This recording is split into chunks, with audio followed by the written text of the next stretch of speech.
I'm a little confused right now as to why the tone and the coverage is like so dramatically different, because for the past 12 months, that was awesome, right? Like, it was sick. Israel was so mighty and so good at what it does. Israel also literally has an Iron Dome, okay? Israel currently has the might of the American military, Jordanian coverage, American coverage, Saudi coverage. They got literally regional partners trying to defend Israel to the best of their ability, and the Iron Dome is getting overwhelmed. Okay, let's see what Al Jazeera is saying. Sayyid Ali Khamenei, who has the control over the all armed forces, and he has the right to declare war on any other country. I will warn all of you, don't get callous. Do not think you can post like an Israel defender, okay? You cannot. I'm letting you know right now, you will literally go to prison, okay? Your life, they will end your life. You will go to jail potentially for supporting terrorism. It don't work that way. Do not Fed post. Do not Fed post in the chat. I'm letting you know. I'm letting you know right now. A lot of you did this. You did this on October 7th too, and you got. Okay?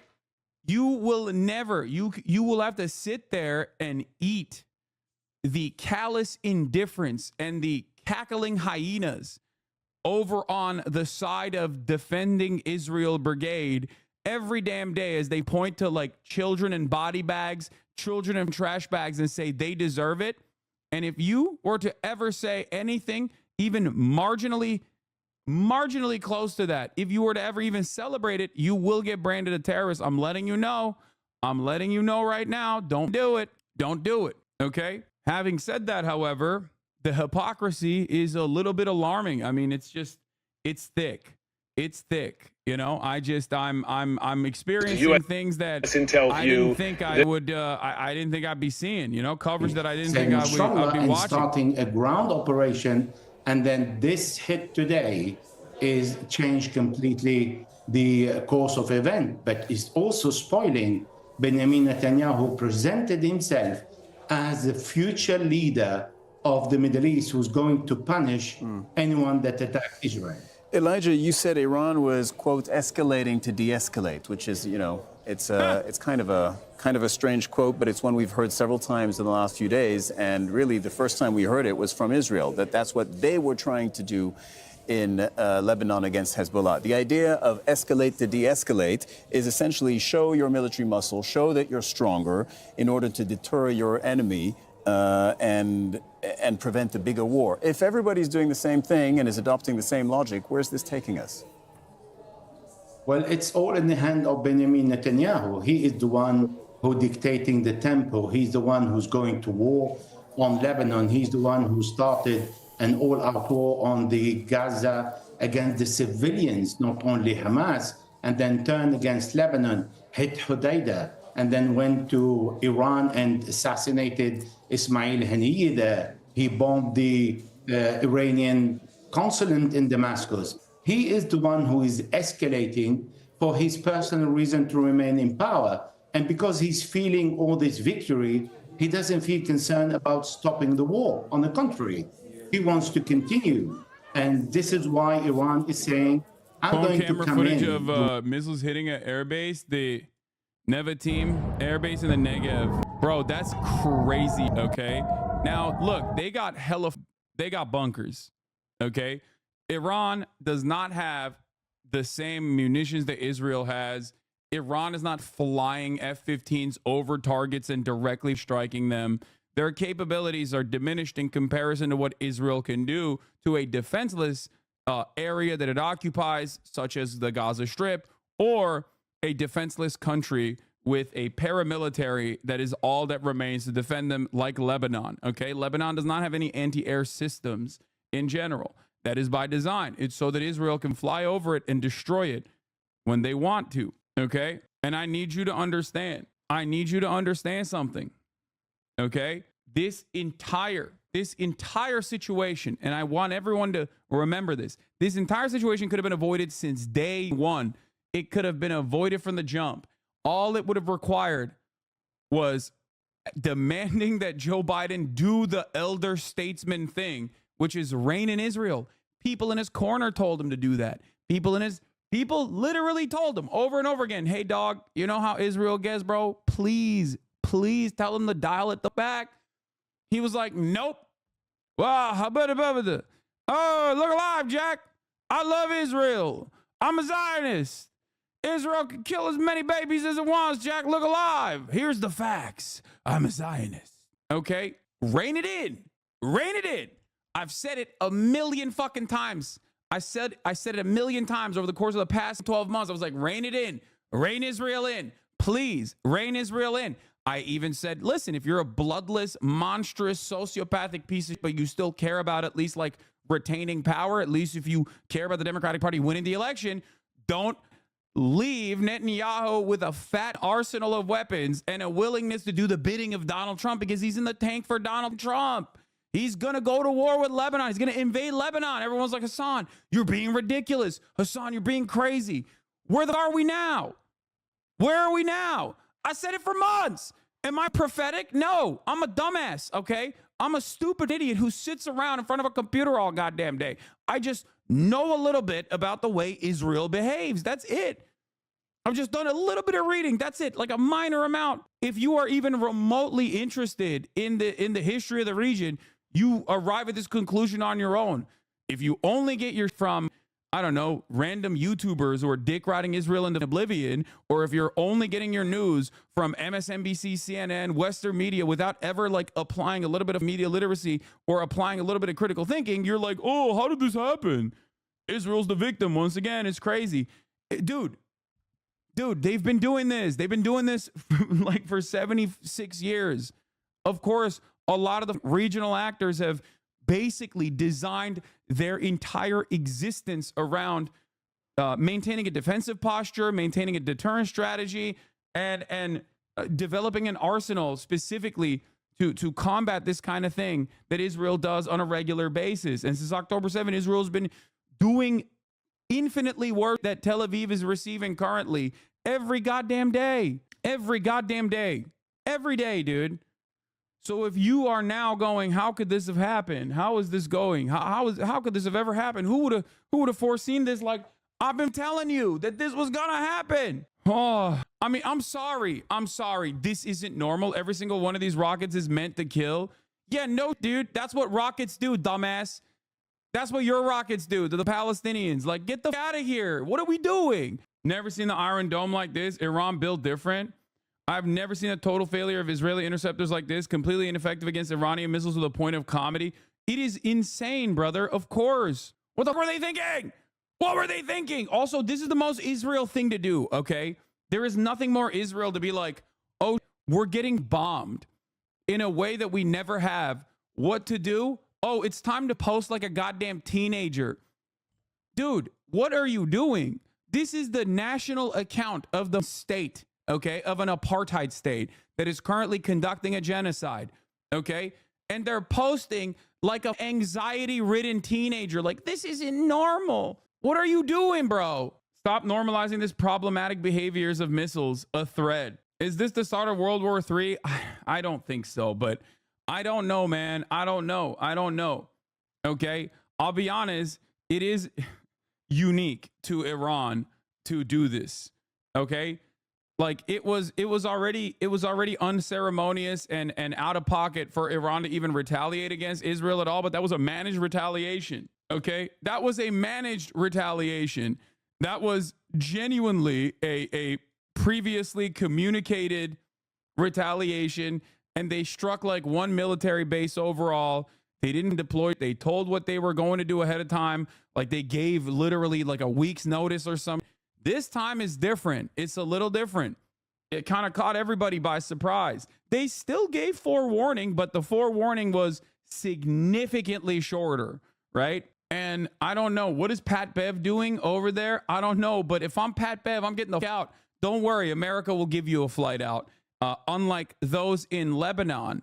If you're in the crosshairs of Israeli bombing, of course, you don't get a flight out there. But if you're in Israel, don't worry. America will find a way to transport your ass out of there and back into safe territory. You know, Pat Bev is cooked. Anyway, Israel just promised to retaliate. Yeah, I know. They did. They warned. This morning, they warned. Senior Iranian official said the U.S. was alerted by Iran through diplomatic channels shortly before the attacks. But that was not a long-ass forewarning. That's a little different. This is the message Israelis across Jerusalem are receiving right now. Imagine living like this. Dude, are you... Bro, are you serious?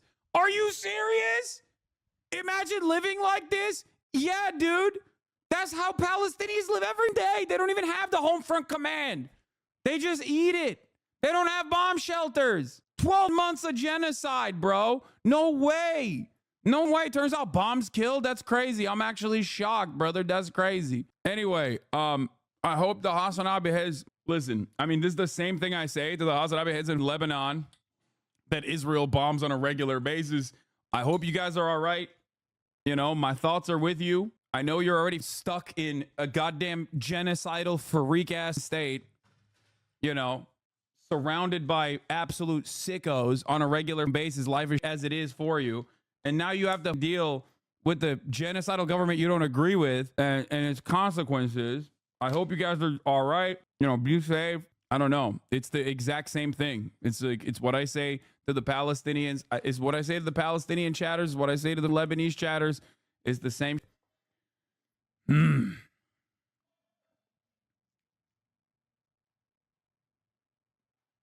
It's like, what is this guy? This guy said, you still on Iraq's side and Hamas side?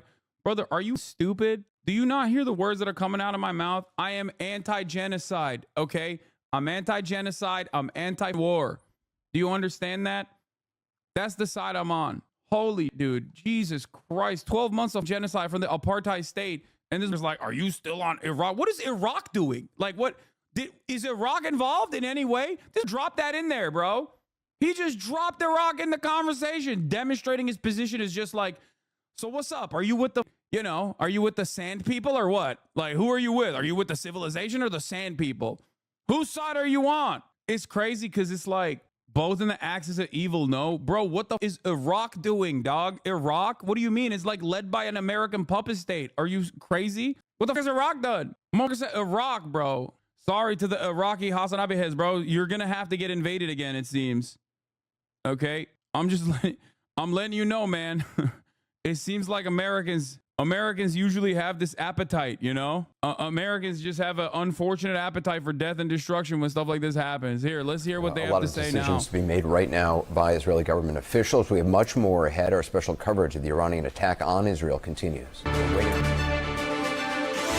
She put her entire career at stake. Okay, dude. Jesus Christ. As soon as I tune in, they're like, yeah, ad break. Still an occupation. When Israel controls the land borders and controls pretty much every aspect of life in Gaza, this is still considered under international law an occupation. Like, this has been adjudicated in the world's top court, and Israel lost that one. Gaza is an occupation. Yeah, it's true. Okay, you said that, and the court said that. We're still facing Hamas in Gaza, which its charter, by the way, like the charter of Hezbollah. Bro, this dude is, bro, go to the bomb shelter, dog. Go to the bomb shelter. What do you mean Hezbollah and Hamas? Bro, you are unserious. You are not a serious person, dude. Holy, this is like, I don't give a, they could kill me right now, and I'm still going to tell you the talking points, okay? Can I ask you about regional He's conflict? Like, yo, remember the 1988 charter of Hamas? Iran in a direct war. And do you think that he's trying to precipitate regime change in Iran based on his comments yesterday, ostensibly addressed to Iranians? Let me see if I can find the exact quote. When Iran is finally free, and that moment will come a lot sooner than people think. Among the targets were Israeli airfields, but also the headquarters of Mossad, the Oh, sorry. That was like Akiva, I'm not a big fan of Netanyahu, so. Oh yeah, he hates Netanyahu, but he also think, yes, obviously he wants somehow to get that Iran doesn't become nuclear power, and he knows that he needs America for this. So yes, he has something in the back of his mind that if this is an opportunity to involve America, he would push for it. As for regime change, I don't think Israelis should be involved in any speculations and ideas. We tried it in Lebanon back in 1982, and we failed. And I think Israel should talk about the regime change in Israel itself, not elsewhere. Uri Dromi, founding Director General of Jerusalem Press Club, retired colonel in the Israeli Air Force. Thank you very much for joining us on Al Jazeera. Oh, Israel gave the all clear about an hour ago. The attacks are over. Oh, I thought they were still blowing. I thought they were still going in.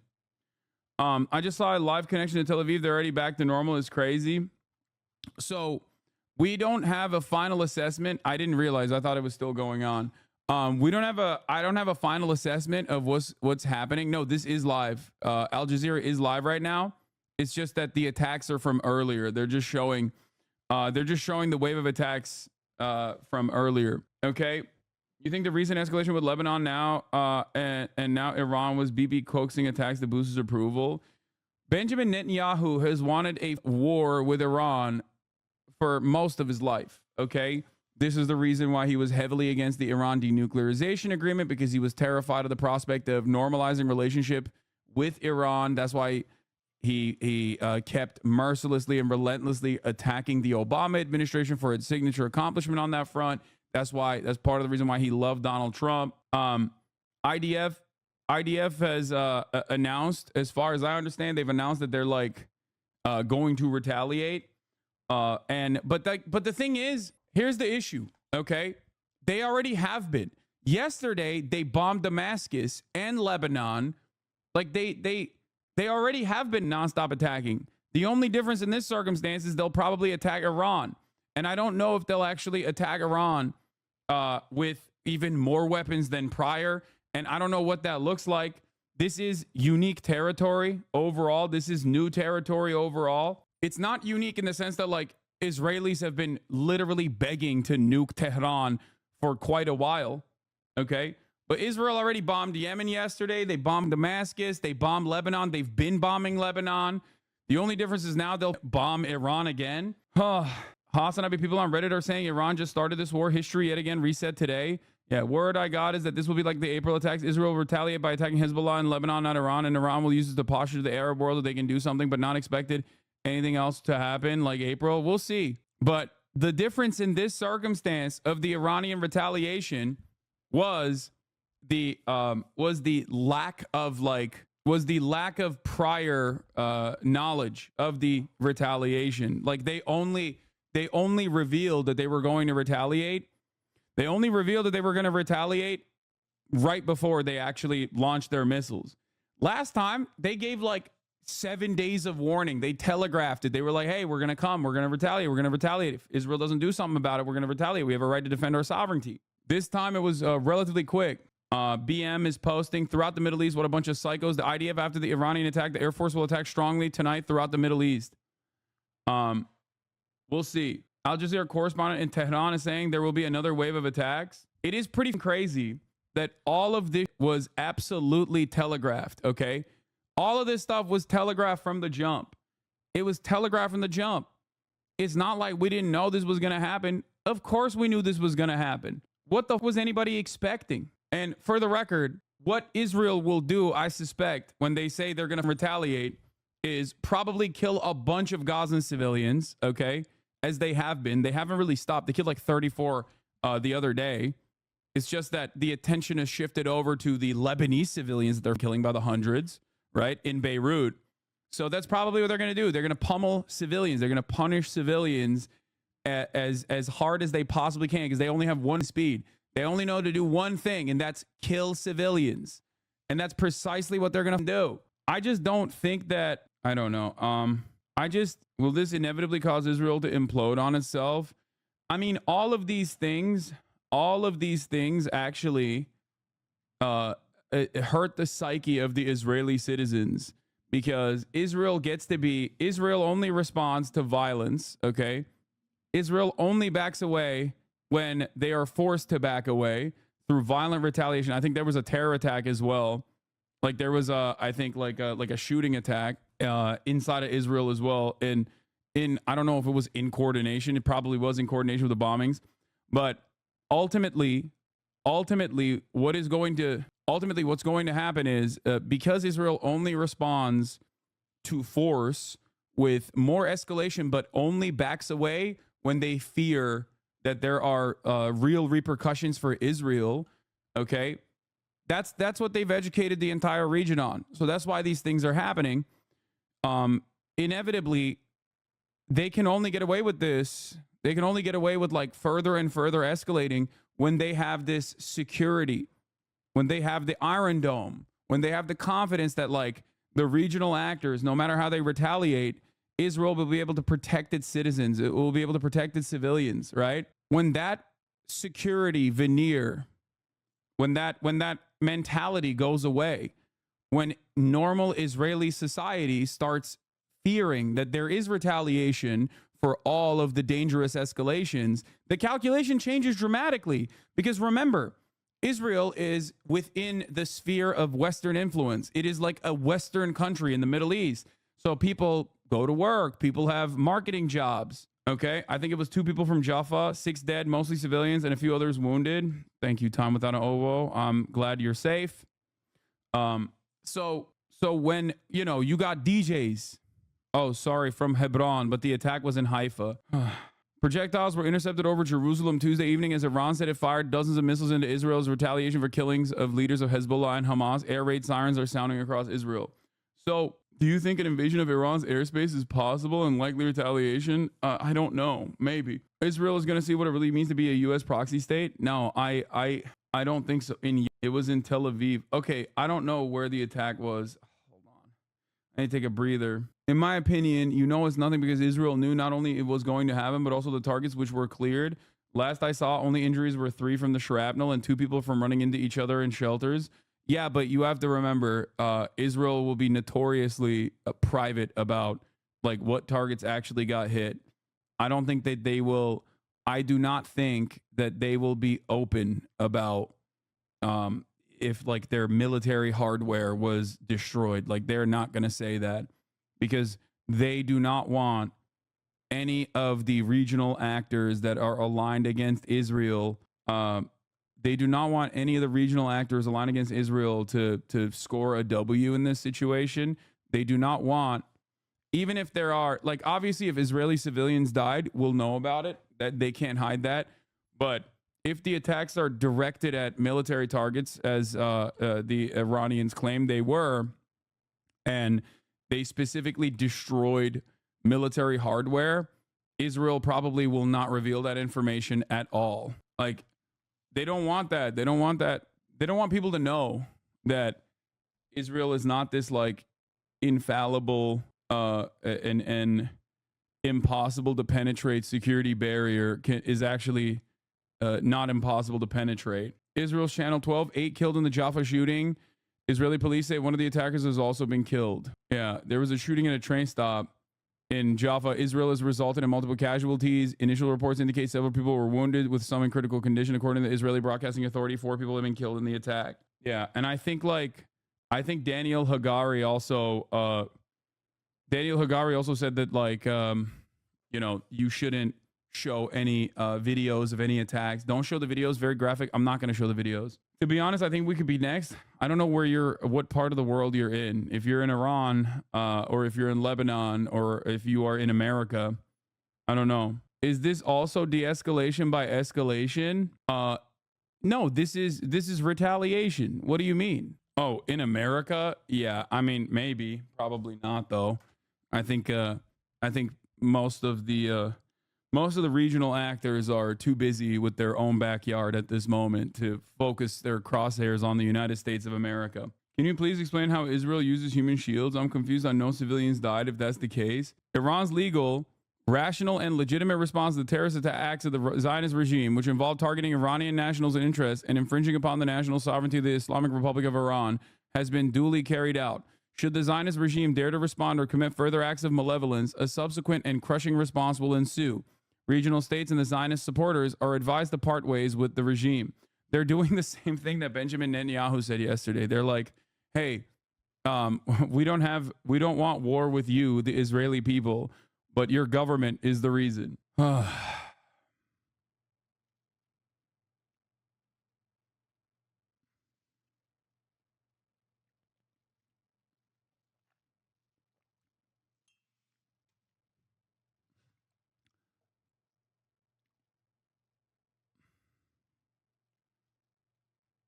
BBC and ABC are saying unprovoked attack on Israel. Of course they're saying that, dude.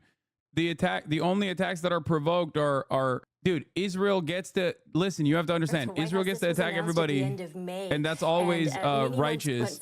And if Israel ever gets countered or retaliated upon, it's unprovoked. Please understand. Hear that Hamas wasn't really on board with this ceasefire, but also sources have told me that there were moments where Netanyahu also changed the parameters of what he wanted there. And I think the really big challenge has been, as one Middle East source told me, you as the negotiating party cannot want this ceasefire more than the parties on the ground involved. And that's where I think the struggle has been for Biden. This White House has wanted an end to the conflict, but it's not clear that the parties involved wanted it as much as Biden. Asma, thank you. Jay O'Brien's at the White House for us today. So I guess two questions for you, Jay, as we're getting a number of leaders from the Hill weighing in on what's happening overseas. We do know that the president was in the sit room, the vice president right next to him, monitoring what was happening as Iran was launching those missiles. Do we know what exactly he is doing now? And is he also in a wait-and-see mode, waiting to see what Israel is going to do? Or do you think he'll get a heads up from Benjamin Netanyahu as to what may happen next?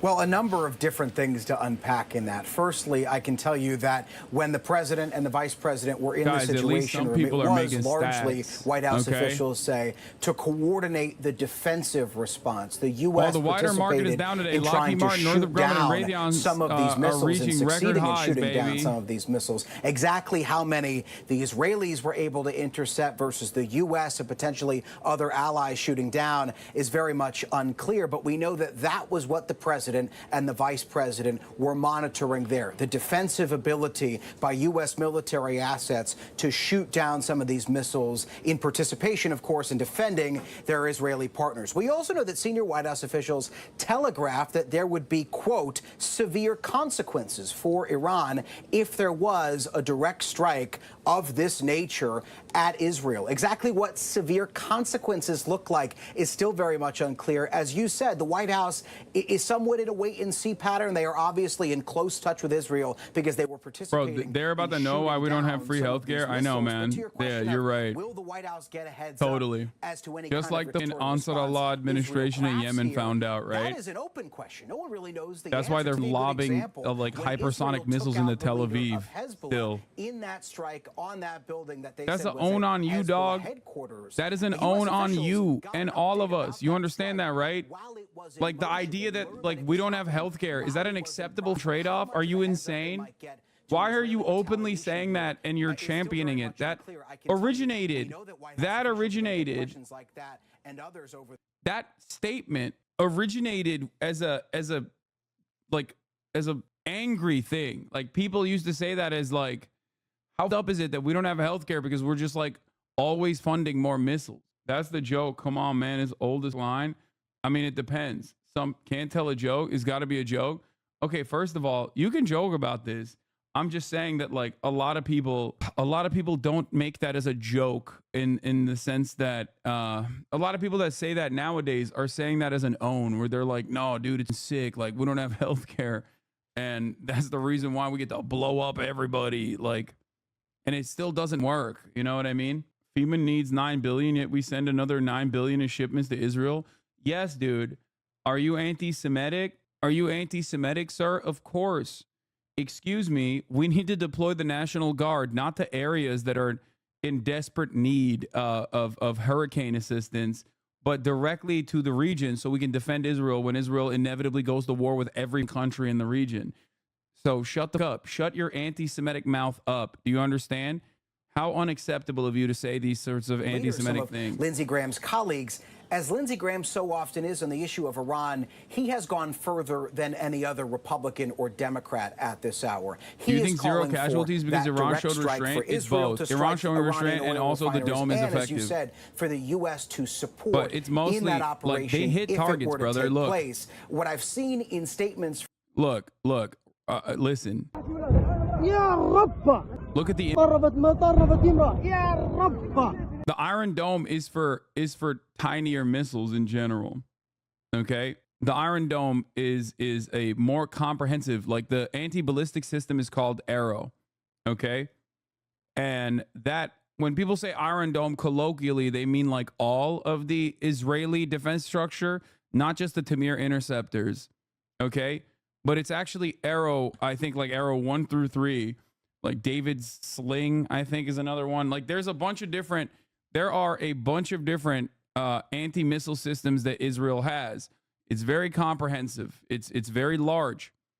And beyond that, beyond its capabilities of like intercepting, they also literally have the American the American aircrafts in the region and American anti-missile systems in the region as well. You have regional actors from Jordan. Jordan has defense capabilities as well. You have Saudi defense capabilities if Ansar Allah or Yemen is trying to lob ballistic missiles or any kind of missiles from the direction of the Red Sea. So it's a comprehensive and very expensive structure to keep Israel safe and avoid any sort of like retaliation. Here's Jake Sullivan. Let's take a look at what he has to interceptors to shoot down inbound missiles. President Biden and Vice President Harris monitored the attack and the response from the White House Situation Room, joined in person and remotely by their national security team. We are still working with the IDF and the authorities in Israel to assess the impact of the attack. But at this time, and I stress at this time, we do not know of any deaths in Israel. We are tracking the reported death of a Palestinian civilian in Jericho in the West Bank. We do not know of any damage to aircraft or strategic military assets in Israel. In short, based on what we know at this point, this attack appears to have been defeated and ineffective. This was first and foremost the result of the professionalism of the IDF, but in no small part because of the skilled work of the U.S. military and meticulous joint planning in anticipation of the attack. We are also aware of reports of a terrorist attack in Jaffa that took the lives of a number of Israeli civilians and wounded several others today. Our condolences go out to the families of the victims and to the family of the Palestinian civilian in Jericho. He's not lying. Chat, stop immediately saying he's lying. And we reserve the right to amend and adjust as necessary as we gather more information.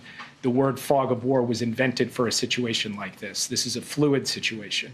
We will consult with the Israelis on next steps in terms of the response and how to deal with what Iran has just done. And we will continue to monitor for further threats and attacks from Iran and its proxies. We are particularly focused on protecting U.S. service members in the region. And with that, I'll take just a few questions. 1 through 3 and David Sling. Thanks, Jake. Is the administration making any preparations to evacuate U.S. citizens from Lebanon or elsewhere in the region? We have been very clear for some time now that U.S. citizens should avail themselves of commercial means to depart Lebanon, given everything that's going on. We have said that from this podium, from multiple podiums. We continue to say that, but we have not begun triggering a non-combatant emergency evacuation, a NEO. You used to be honest when you didn't know things, but your react queen mentality has taken over, especially regarding the Middle East. You've become the Pied Piper for Russian bots and ignorant. You've fallen off, my dude. The guidance from the State Department, which is to find civilian commercial means to depart. Once again, I think chatters don't listen to the words that are coming out of my mouth and simply basically respond to what they assume I'm saying. Israel should retaliate, and what is your concern about this leading to a wider escalation of war in the region? We've had some initial discussions with the Israelis in the aftermath of this at the military level and also at the White House to Prime Minister's office level. We'll continue those conversations in the hours ahead. I'm not going to prejudge or get ahead of anything. We want to have some deep consultations with the Israelis, and I'll have more to report to you after we get the opportunity for deeper discussions. And escalation in the region? Obviously, this is a significant escalation by Iran, a significant event. And it is equally significant that we were able to step up with Israel and create a situation in which no one was killed in this attack in Israel, so far as we know at this time. We are now going to look at what the appropriate next steps are to secure, first and foremost, American interests, and then to promote stability to the maximum extent possible as we go forward. Yeah. He said no civilians and no military hardware. What do you mean he's not lying? Nevatim Air Base is destroyed. Oh, sorry.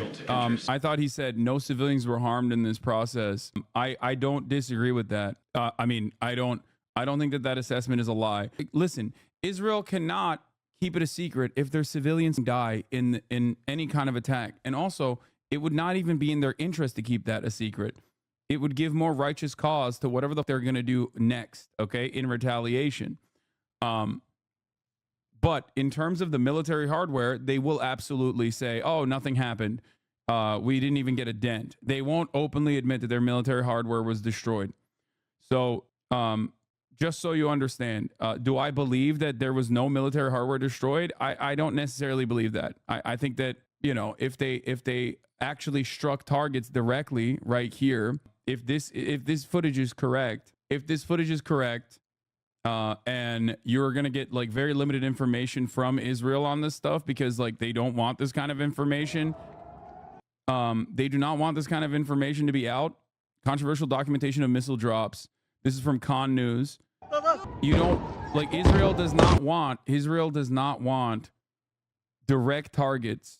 Okay. Israel does not want video footage of direct targets being hit because it absolutely destroys the air of security that they must maintain. Okay. October 7 was obviously devastating for the Israeli consciousness, Israeli psyche in general, because any kind of reminder that Israel is not impenetrable shakes the collective psyche and causes people to recalculate how Israel operates in the region, causes Israeli society to recalculate how Israel operates in the region. So what ends up happening in this situation, obviously after October 7, it was an enemy that they know how to deal with, right? It's an enemy that they have destroyed time and time again. It's broadly civilians. It's not like as powerful of a force as Iran is, right? So for them, that was like, oh, these are our, you know, ancient enemies at this point. It's great. We can go and siege Gaza and we can mow the lawn in these operations that we've conducted time and time again. So people were screaming bloody murder. In terms of going into Lebanon, the calculation is a little different again, because once again, Hezbollah is a more significant military presence with better weapons. They're more combat trained. They are not stuck inside of an open air prison that Israel has designed for the most part. And Iran this is a mistranslation. It doesn't say controversial. It says Arara, which is a Palestinian town in the north. 99% intercepted. I'm a Bedouin Israeli. We don't have bunkers, so I just sat and watched the missiles fall. Yeah, that's the other part of the process, is that like whenever these sorts of things happen, whenever like any sort of retaliation occurs on Israeli soil, obviously the areas where majority, like the densely populated areas where majority Jewish populations reside are well protected, as opposed to areas, and I've talked about this before in the last Iranian retaliation, like the Bedouin population does not have the same level of safety and coverage. And that's precisely why shrapnel fell on top of a makeshift house that some of the Palestinian citizens of Israel had made for themselves, that ironically the Israeli government actually demolished once again, as they had before. They'll use the Bedouin population to be like, oh, see, like you only got to kill Palestinians, like you don't care about the Palestinians. And they'll use that. They'll only remember the humanity of Palestinian citizens of Israel when it suits their messaging. We saw a similar example of this when Israel said the Al Ahli hospital was actually blown up by the Palestinian Islamic Jihad, right? They talked about like all of the Palestinians that died only when it suit their propaganda purpose. All of a sudden, if Palestinians are being killed by Israel, then they're acceptable combat casualties. It's collateral damage. If Palestinians are even suspected to be killed by other Palestinians or the axis of resistance in any capacity, then they're real human beings. And it's really up that like they were killed. In terms of World War III, in terms of like World War III happening, I feel like war has changed, and like it's not the way that you understand it anymore. It's just like, when is war not happening? You know what I mean? It's always happening. Here are more dozens of ballistic missile impacts in Israel from friend of the show, Elent News. IHL Twitter saying Iran's actions are illegal armed reprisals. While they may be true, the political analysis leads one to believe that a response from Iran to Israel was an unavoidable reaction following Israel's repeated escalations. Curious about your thoughts. Wouldn't it have been feasible for Iran to not react without essentially accepting defeat to Israel? No, when people say Iran has no right to retaliate, they're wrong. I mean, Israel assassinated the principal negotiator on the Palestinian side that was responsible for civil governance, okay? Ismail Haniyeh on Iranian soil in direct violation of human rights and in direct violation of Iranian sovereignty. Iran had every right to retaliate to Israel at any point that they chose to do so. It's just that the issue here is that in the way that we analyze it in the Western world, of course, Iran never has a right to retaliate. You can't. You just have to sit there and get pummeled. Yeah, Bedouin unrecognized villages. Time Without an Ovo says, Bedouin unrecognized villages are considered open areas by the Iron Dome, so missiles fired towards them are generally not covered. That's about 120,000 citizens completely unprotected. Yeah. International human rights lawyers are saying Iran's actions are illegal armed reprisals. Only the U.S. and its allies cared. That's such a funny response. Yeah, famously, Israel and the United States of America are famous defenders of international humanitarian laws, dude. Famously. For the past 12 months, I was asleep. I just woke up today. This is the first day. Has anything happened that or was that just like an anti-Semitic attack? I guess that's what happened, right? Just like the top of the hour ad break is anti-Semitic in terms of my delivery of it, you know? The IDF says the Israeli Air Force will attack Middle East tonight in a powerful way. Yeah,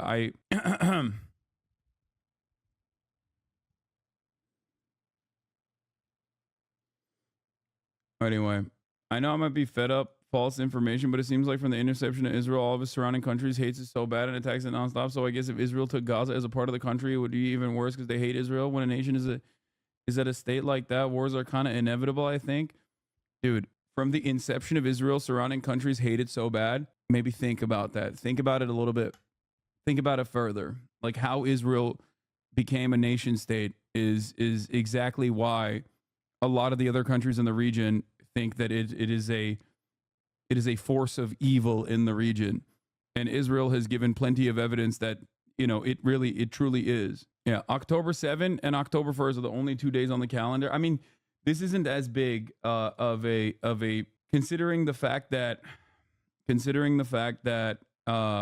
you know, the Iranian retaliation was limited to military targets and other areas not often protected by the Iron Dome. I don't think that this is going to be considered in the same vein as like October 7. Pentagon is going live. State Department is saying the quiet part out loud here. I see a diplomatic. Oh yeah, this was crazy. This was a crazy admission from Matt Miller. Here. You've never wanted to see a diplomatic resolution with Hamas. Well, okay.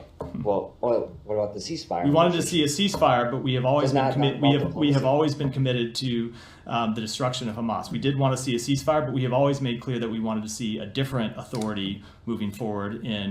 That's a crazy admission. That's a wild thing. It's not even a slip, by the way. Also, I forgot to run the 3-minute ad break. I'm running it now.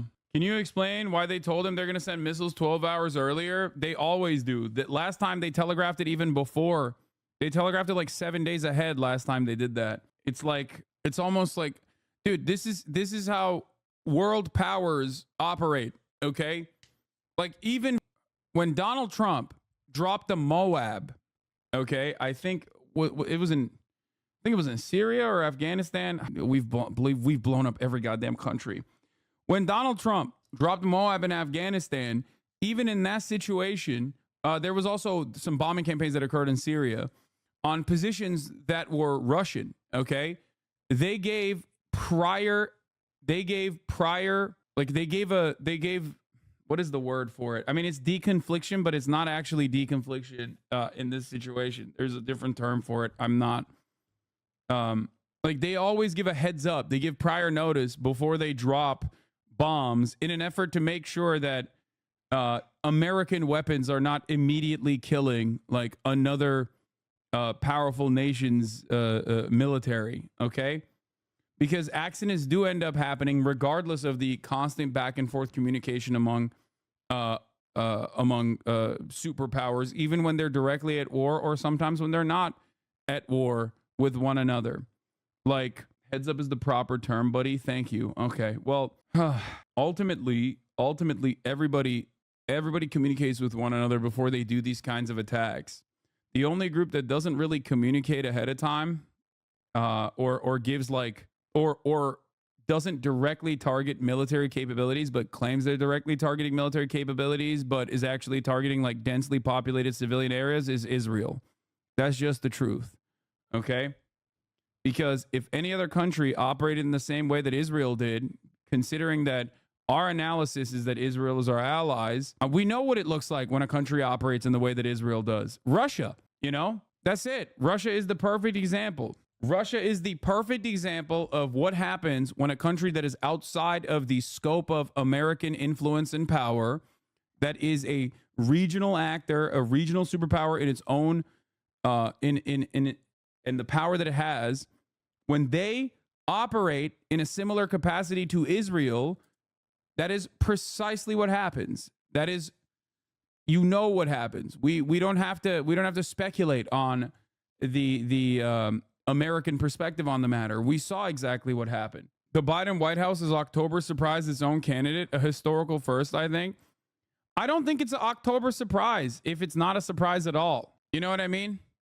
It's an October expectation. Governance of Gaza. You've never wanted to see a diplomatic. This feels like 1984 with the way that the wars feel so choreographed and staged. Real but no lasting resolution. Just a war between a few capitals against other capitals. Is that right? I mean, that's how all wars work. But Biden's administration pushed Israel to invade Lebanon despite inhibitions by the Pentagon, according to Politico. I don't think they pushed Israel to invade Lebanon. I think they gave the go-ahead to Israel in invading Lebanon. I saw that. Hold on 1 second. Okay. Have you ever discussed whether you advocate for a two-state or one-state solution? Now's not the time. Something to note is that Hagari just reported IDF soldiers shot on dozens of suspects, which presented a threat in the central Gaza Strip. Injuries were detected. If you want a translation, IDF soldiers most likely massacred a crowd of random civilians. Wait for reports from Gaza. Yeah, I saw some movement on that front. I saw some movement on that front earlier, but I'll wait for further confirmation. But like I said, that is the expected outcome of all of this, is that Israel is one speed. They'll basically go back to punishing people that have no way of defending themselves. That's the one speed they have. Oh yeah, Netanyahu also obviously got a bump because he gave the Israeli population what they wanted, escalations in Lebanon. Chill. But yeah, here, this is U.S. officials quietly backed Israel's military push against Hezbollah. The officials urged caution and stressed the need for diplomacy, but the timing was right for such a military shift, they concluded. Senior White House figures privately told Israel that the U.S. would support its decision to ramp up military pressure against Hezbollah, even as the Biden administration publicly urged the Israeli government in recent weeks to curtail its strikes, according to American and Israeli officials. Presidential advisor Amos Hochstein and Brett McGurk, the White House coordinator for the Middle East, told top Israeli officials in recent weeks that the U.S. agreed with Israeli Prime Minister Benjamin Netanyahu's broad strategy to shift Israel's military focus to the north against Hezbollah in order to convince the group to engage in diplomatic talks to end the conflict, the officials told Politico. They also said escalation through de-escalation. Not everyone in the administration was on board with Israel's shift, despite support inside the White House, the official said. The decision to focus on Hezbollah sparked division within the U.S. government, drawing opposition from people inside the Pentagon, State Department, and intelligence community who believed Israel's move against the Iran-backed militia could drag American forces yet into another Middle East conflict. Politico spoke to 2 Israeli and 4 U.S. officials for the story, most of whom were granted anonymity to speak freely about sensitive diplomatic talks. The National Security Council declined to comment. Danny Danon, Israel's ambassador to the UN, declined Monday to comment on private talks between the Israeli leaders and the U.S. officials when asked about Hochstein and others' exchanges. We don't always ask for permission for everything we do, he said, of the 2 countries, adding, I think what they say publicly reflects the goal that they would like to see a diplomatic solution, which we are not against. According to the Iranian Revolutionary Guard, announced the destruction of the Israeli aerosystems radars with Fatah-1 hypersonic missiles in addition to 3 military bases on the outskirts of Tel Aviv.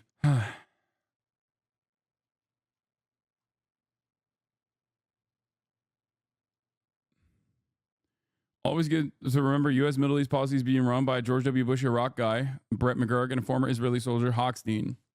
Those are the 2 top Biden aides that were, I guess, quietly saying, no, you have the go-ahead. Which is why I told you that Israel doesn't get to do this stuff without America's knowledge and without America's go-ahead. And sometimes America offers the targets themselves with their surveillance capabilities, okay? So when America says, like, Israel is a sovereign nation, Israel's a sovereign nation, it's operating on its own territorial boundaries, it's operating it's operating on its own interests is I think an unnuanced position. In mid-September calls and meetings, Israeli officials outlined broadly that their military was preparing to make the shift. They didn't offer details. Hochstein and McGurk relayed to their Israeli counterparts that while they still urged a cautious approach, the timing was likely opportune for such a move, especially after Hezbollah had been significantly degraded in the months prior. Important to note that while Bibi himself got a boost in the poll and Likud lead as the largest party again with 25, Smotrich is polling below the threshold and the coalition stands at 49 mandates. Reporting here got a little screwed because of the presenter of the poll for Channel 12 was Amit Segal, who's basically a Bibi spokesperson. While Hezbollah had long said it would only engage with Israel if it reaches a ceasefire with Hamas militants it is battling in Gaza, U.S. assessments indicated at that point that Hamas wasn't likely to agree to a ceasefire deal anytime soon, and that it meant it could be a moment to focus more on Hezbollah alone and to decouple the two conflicts. So whenever people tell you, like, whenever people bring up, like, Hassan Nasrallah's background, Hezbollah's actions in Syria, or Hezbollah's actions in his domestic affairs, right, inside of Lebanon, understand that it has nothing to do with his assassination.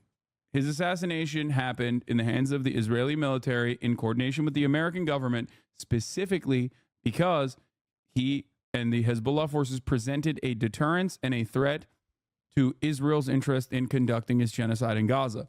That is precisely what happened, okay? It was a big boost for Benjamin Netanyahu's cabinet in general, Benjamin Netanyahu's personal polling in the nation to change trajectory. It silenced any kind of internal opposition on a ceasefire negotiation.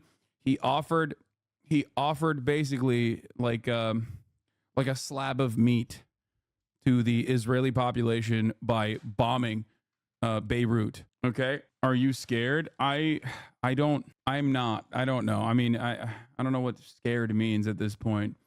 These things are completely outside of our control. There's not really anything we can do. All we can do is just stand by and watch and try to make sense of all the senseless bloodshed. But once again, in terms of when we look at the situation that is in front of us, remember that, like, the conversation completely took a reset when Israel started bombing Beirut. All of a sudden, the very same people that were calling me HamasAbi are now calling me Hezbollahabi, okay? That I am once again a terrorism supporter and an Islamist fundamentalist, but now for a different group, okay? And that's obviously a hyper personal and very specific way to analyze the situation, but you could see similarities with, like, broad mainstream reception of Israel's actions in the Western world, where immediately they started running the exact same contextualization of the violence. These are Hezbollah targets that were blown up. No mention, or rarely any mention, of the 300 or now 800 plus Lebanese people that were slaughtered mercilessly in their own apartment buildings in a densely populated area. No mention of the millions of Lebanese people that had to be displaced as Israel now is invading another sovereign nation. Okay, why are you making these conflicts about you? I am using that as a jump off point. It is not to make it about me. And I literally described how I'm not making it about myself at all. I'm using that as a way to communicate to an audience that comes in here and here's what I have to say about these issues so that it's easily understandable. Okay, I'm trying to make it more palatable for people. Okay, unless you are completely brain dead, I think you can understand that. Yeah, a rhetorical device is what I'm doing, is what I'm using here. Okay, and it worked. I mean, it was relatively successful, all things considered. Here's the press briefing by the White House, by the way. There are multiple events happening all at once, and the president is going to continue certainly to deal with. Okay, let's hear what Pentagon is saying. Essentially, a follow-up to that question: is the U.S. willing to strike Iran in response to this? Are you putting that on or off the table? Well, look, Arnett, again, I don't want to get into hypotheticals. I think I was very clear at the top that should U.S. forces be targeted by Iran or its proxies, we'll take necessary steps to defend our people. And I think we've also been very clear that we're going to support the defense of Israel. And so I'm not going to get into theoretical or speculative operations at this stage, other than to say, we mean what we say and we say what we mean. And then a follow-up question. Iran claims to have used a new Fatah missile, which is supposed to be a hypersonic ballistic missile. Can you assess whether they did use new and advanced weaponry in this attack and whether they learned from the April attack? Again, we're still assessing the attack and the outcomes, and so we may have more to provide later, but I don't have anything on that right now. Dan. Thanks for your time. Two questions, please. On Secretary Austin's statement last night, he referred to being supportive of operations along the border. Is he open to Israel using operations on both sides of the border? Along the border was a little vague there. Well, I think I'd go back to how I responded to Joseph, right? We understand and support Israel's right to defend itself against Hezbollah, as we highlighted in the readout. We understand that part of that is dismantling some of the attack infrastructure that Hezbollah has built along the border. Certainly, again, we don't want to see this, broaden into a wider regional conflict, but we understand, again, that what Israel is doing are limited operations to destroy that attack infrastructure and then enable citizens on both sides of the border to return home. Ultimately, at the end of the day, we do think that a diplomatic resolution is the only way to achieve lasting stability and security across the Israel-Lebanon border. So, we're going to continue to work to that end. But we also, again, understand Israel's need to defend itself. And then a follow. The State Department read out a report on an attack on diplomatic facility at Baghdad Airport last night. Have you seen any other attacks on U.S. forces, I guess, since Friday? This one would seem to be on a diplomatic facility, but be it in the last day, particularly at this heightened time of tension, or just broadly over the last couple of days? Yeah, as of right now, I'm not aware of any additional attacks. Thanks. Sir.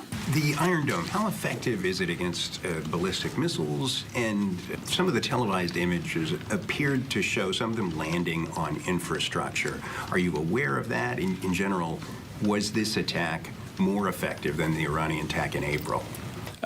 Again, understanding that a lot is still very initial. As I highlighted, initial indications are that there was minimal damage on the ground. In terms of the specifics, though, I'd have to refer you to Israel really to talk through that. And again, as more information comes in, we'll certainly know more. But the initial assessment is that Israel was able to successfully defend itself, of course, with the support from the U.S. And so, again, we may have more later on that. Helene? Thanks, Pat. I just want to be clear because it seems like we're at a very dangerous time where any kind of ambiguity from the U.S. could lead to an attack on American troops. And when you say I understand when you say that we're going to defend any attack on American troops. I also understand that that you said that no American troops were hurt. Therefore, are you saying the U.S. is not planning on a kinetic strike against Iran? Because right now, we'll stress again that the Hamas-Hezbollah partnership only started after the second Rabin administration kidnapped and deported hundreds of Hamas activists, Ismail Haniyeh among them, across the Lebanese border in 1994. We'll also remind people that in 1992, Israel assassinated Hezbollah General Secretary Abbas Mousawi, replaced by Nasrallah shortly after. God, it seems like maybe this more force thing is not the solution to literally everything. Yeah, one thing I want to also point out is that this is didn't get a lot of coverage, but Israel obviously doesn't just assassinate the Islamist fundamentalists leading the helm in the resistance groups, okay? A lot of people will be like, oh, these are not good guys, Hasan. And it's like, yeah, you want to know why? Because Israel killed all the good guys that weren't even fighting against Israel. Like Ghassan Kanafini, who is not even a person that held a weapon at any point. And him and his entire family were ruthlessly slaughtered by Israel. Israel also literally assassinated on the 29th of September multiple PFLP and DFLP commanders that were not participating in the strikes on northern Israel at all.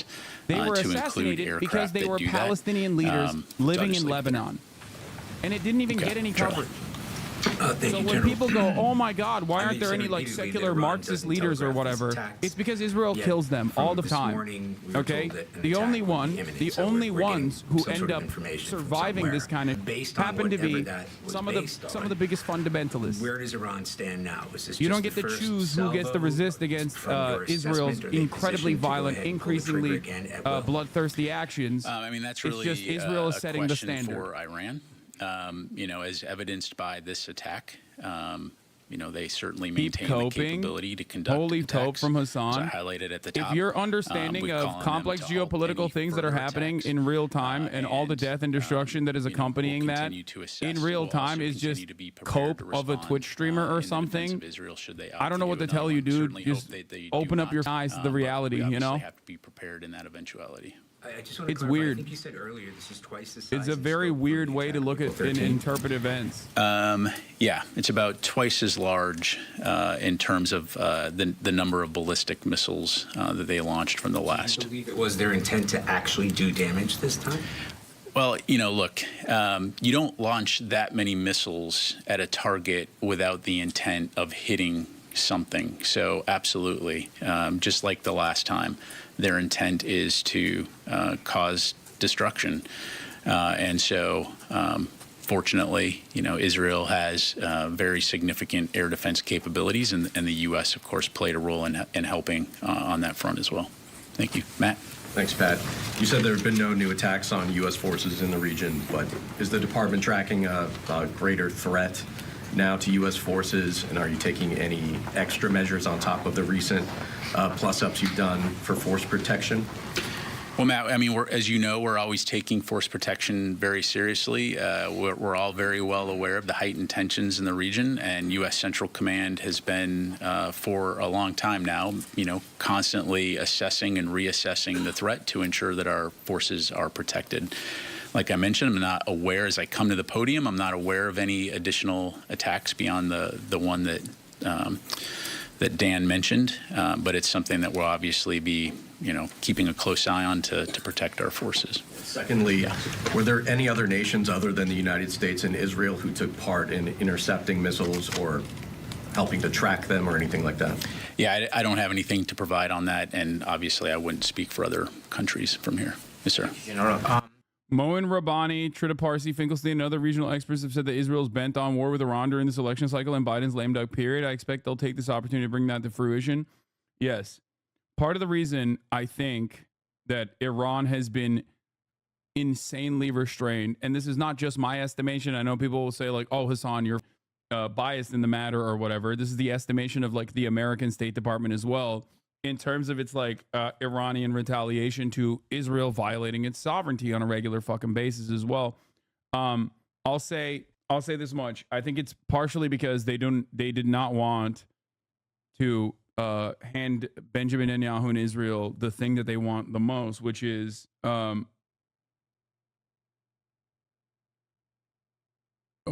basically, sorry, I'm all over the place today. A lot is going on.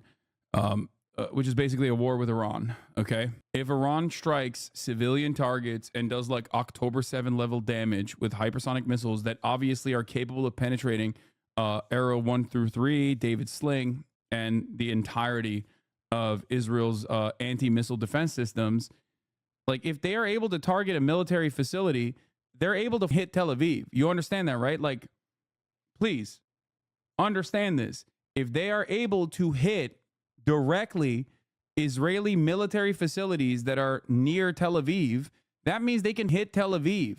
That means they can kill civilians in the same way that Israel does on a regular fucking basis.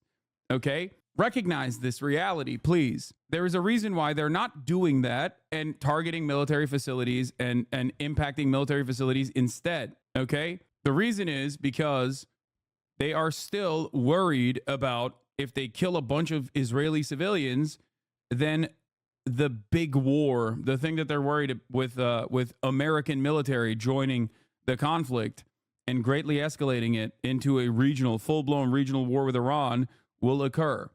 I think that is partially what Israel wants to do. That is partially what Israel wants to do, basically. I think that that's what they've been gearing towards for years and years. What is this? Khrushchev didn't want to reveal the nukes in Cuba till after the election because he didn't want the Republicans in because they were more anti-communist.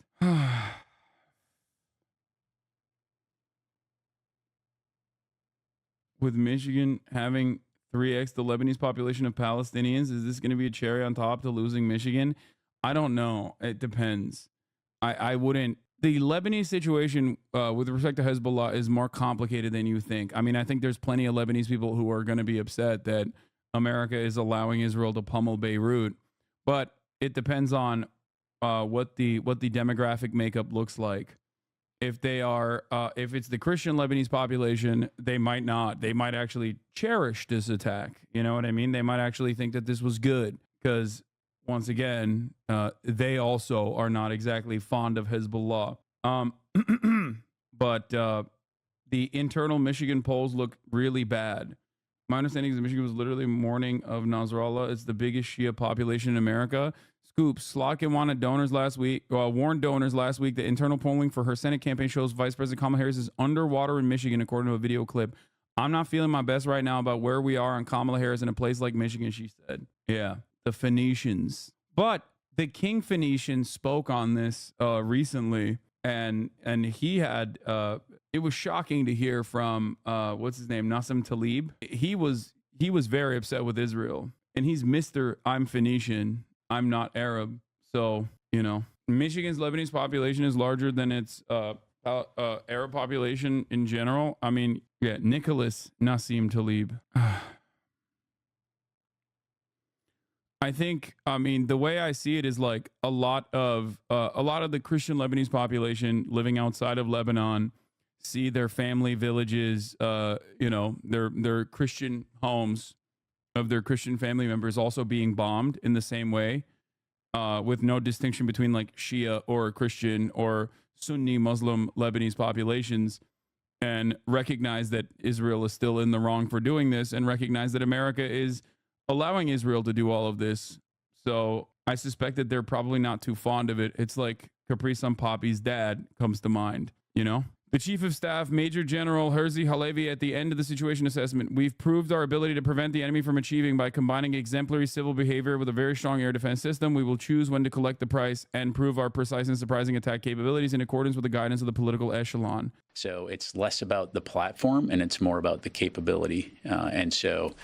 Again, we still maintain a robust capability to be able to respond to any potential future threats as well. And I just want to follow up on what Helene was asking, which was important in the sense, I think you said a red line that if Iran or its forces were to attack U.S. troops, you know nothing about there would Arab be a U.S. Christians. I refer my commentary to my Arab Christian friend instead, okay? I don't know. Dave Ashraf, he's saying they are bombing the Christian areas right now in Lebanon. It's flipping people. My far-right cousins are now saying Israel. Keep an eye on. We certainly hope that there's not another attack, but obviously Iran maintains a capability, and it's just demonstrated that they're willing to use it to directly attack Israel. And so we're going to continue to consult closely with Israel on next steps, and importantly on the defense of Israel. So, on the Israel's limited incursion, have they provided any? I just personally think that like it doesn't really matter what your creed or your ethnic background or your religion is. When someone is blowing your house up, you're probably going to hate that person, okay, regardless. You know what I mean? That's it. That's what I think. I may be controversial, I don't know, but like usually when someone is blowing your house up, you're going to be like, hey, I no longer feel like my hatred for this other political group that I have warred against in the past in the afternoon is in warranted Washington. We've in been hearing the comparison past to the hour big bad that is blowing my house up currently. From the U.S., we were hearing there from the Pentagon. We've also been hearing from the State Department and the White House as well. Pat Ryder there, the spokesman of the Pentagon, was giving some details of the U.S.'s awareness, preparedness, and involvement in fending off the Iranian attack, which happened just around 3 hours ago now. A launch of some 300 missiles Eastern from time Iran. today, Iran launched nearly 200.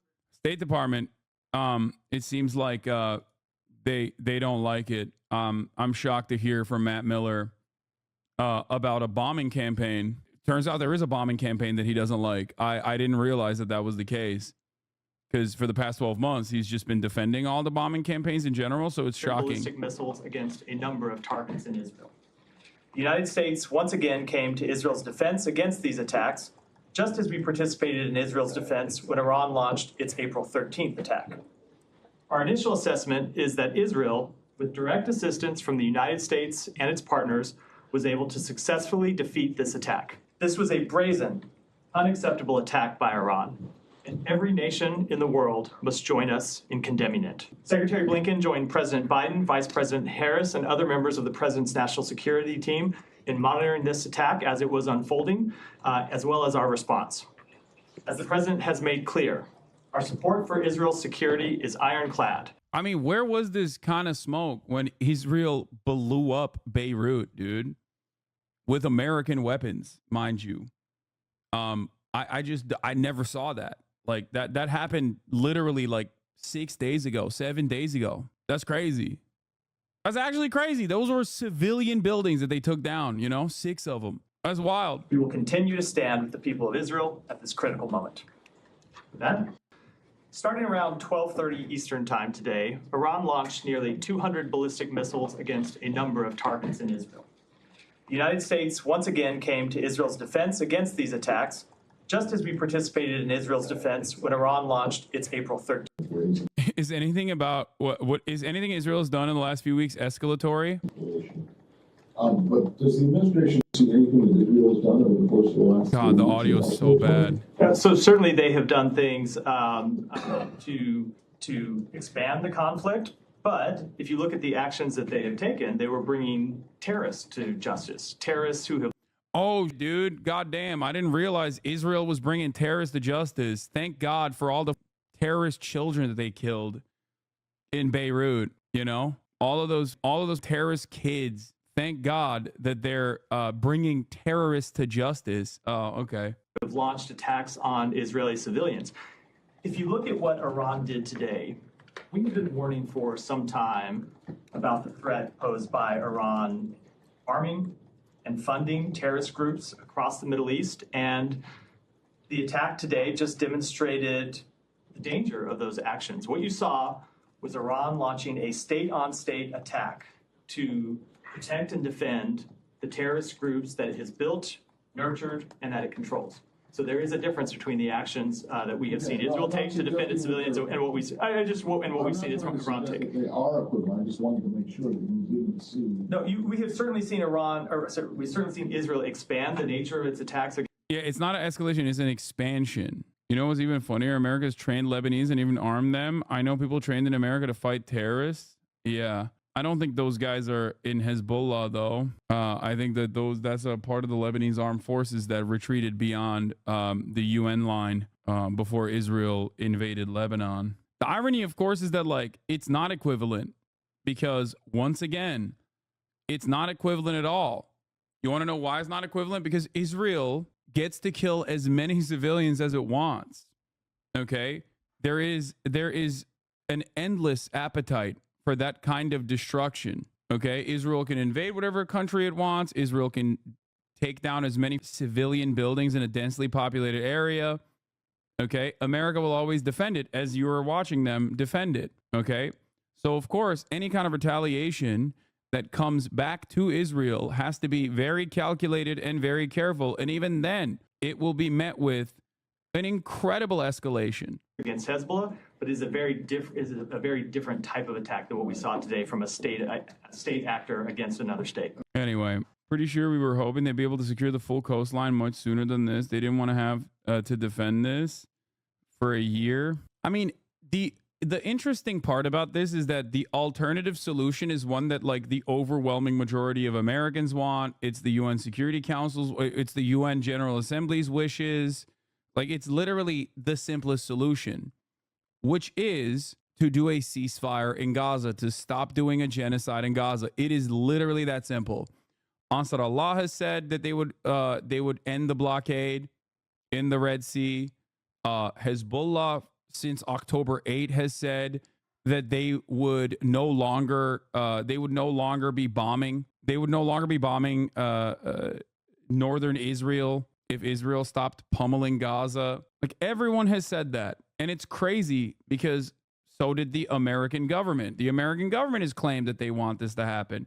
The ceasefire, I mean. Yeah, this is also here. We found, yeah, I mean, this is from the Times of Israel. We later found out that Hamas had offered on October 9 or 10 to release all the civilian hostages in exchange for the IDF not entering the Strip, but the government rejected the offer. This is Israel's like George W. Bush, we won't negotiate with terrorists moment, you know?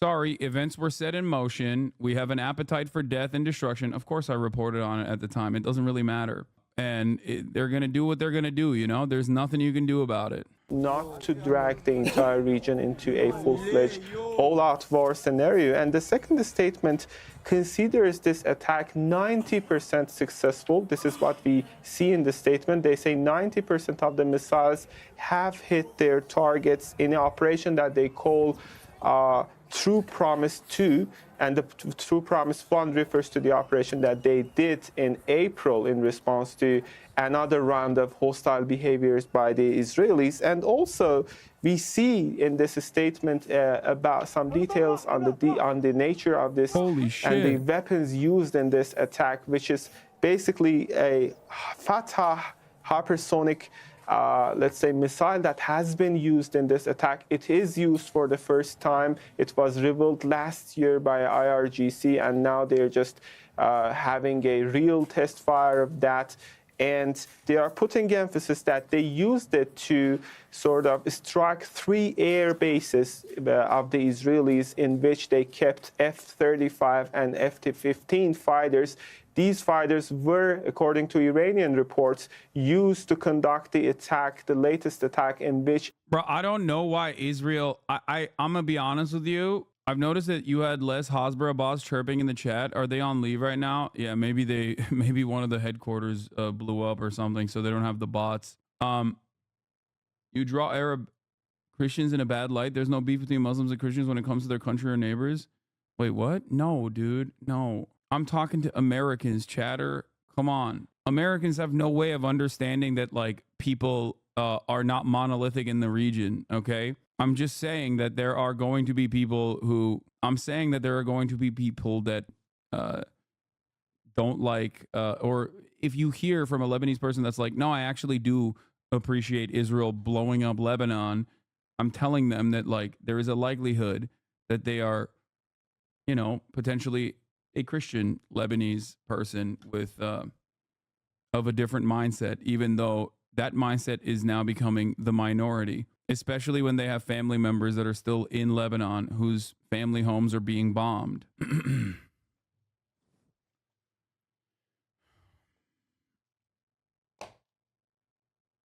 So, destroyers. Now, the Wasp Marine Amphibious Group is in the eastern Mediterranean. It has units of highly trained Marines and landing ships that can be used as mobile command centres and as well for evacuation. 3 expeditionary wings as well, containing bombers, stealth fighters and fighter jets, are based here in Qatar, the United Arab Emirates and Kuwait. We've also got the US Fifth Fleet based in Bahrain, and that operates in the Gulf. Now, its missile cruisers and destroyers are able to shoot down missiles. Let's bring in our defence editor, Alex Gotopoulos, who joins us now. And indeed, we did just hear from the Pentagon saying that 2 Navy destroyers of the US shot down some of these latest ballistic missiles that were sent from Iran. Yes, that's right. They said they launched 12 interceptors towards the missiles. How many of them intercepted those missiles, we don't know. But even if all 12 of them destroyed Iranian missiles, there was still left. It seems to me like hypersonic missiles have been a real game changer in the way that conflicts occur around the world, by the way. So it seems to me like the defense capabilities are nowhere near matched with the offensive capabilities when hypersonic missiles are in play. Combat proven. It has vast amounts of money poured into it, both from Israel and from the United States. But it's proven technology. It's only just come into existence in the last few years. It's very tricky. It's like I need to remind people, okay? I need to remind people of something.